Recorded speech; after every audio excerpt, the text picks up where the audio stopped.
Alright, I told you guys a story about my cousin Junior and his epic speech at his mom's funeral. Well, my family was filled with characters like Uncle Junior, and these characters are what helped make CT what he is today.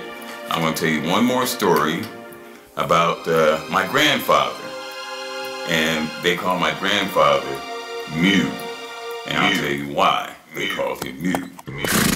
My grandfather was about 6'6", 350 or so, and he used to do what they call in Arkansas, he used to chop paperwood for a living.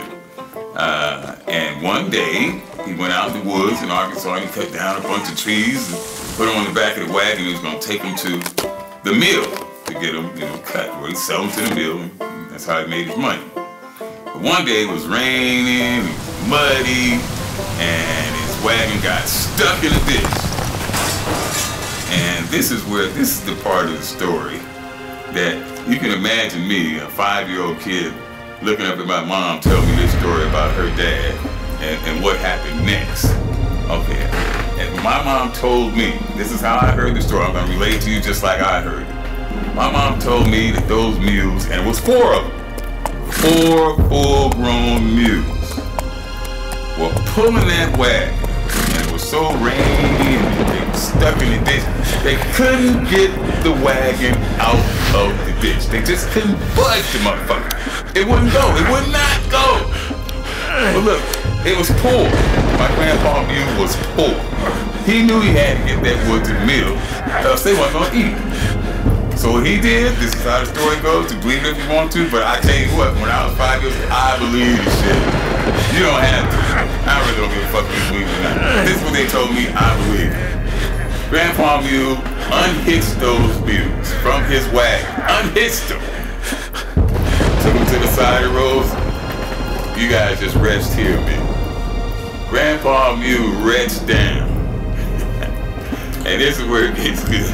And he grabbed the front of that wagon, squatted down, he braced himself, and he pulled that motherfucking wagon. He pulled it up off the ground. 4 mules couldn't do it. But Grandpa Mew pulled that goddamn wagon out the mud. He pulled it out, loaded with logs. Now don't you know, when I heard that fucking story at 5 years old, the hair stood up on the back of my neck. And I said to myself right then, God damn it, one day I'm gonna be just like Grandpa Mew. Grandpa Mew. Grandpa Mew. Grandpa Mew. Grandpa Mew was a bad motherfucker.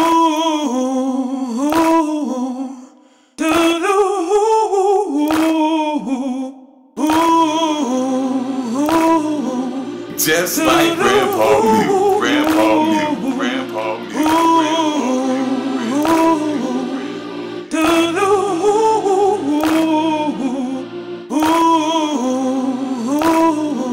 just like Grandpa Mew, Grandpa Mew.